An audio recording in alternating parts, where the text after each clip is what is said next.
కొంతమంది అన్నింట్లోనూ వేళ్ళు కాళ్ళు పెడతారు, దేంట్లోనూ కూడా పూర్తిగా ఉంటుందని ఎక్సెల్ అయ్యి ఉండక ఒకనొక పరిస్థితి ఉంటుంది. అంటే ఒక సింపుల్ చెప్పాలి అంటే అన్నీ తెలుసు, ఒక దాంట్లో అంతా తెలియదు. అంటే దాన్ని jack of all trades master of none అని ఇంగ్లీష్లో ప్రోవెర్బ్గా చెప్తారు.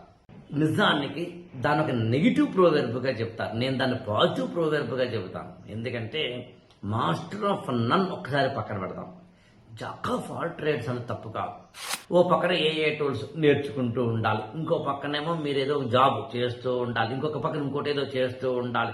అంటే అన్నింటిలోనూ కొంత మీకు పరిజ్ఞానం ఉండడం అనేది నేటి కాలానికి అవసరం.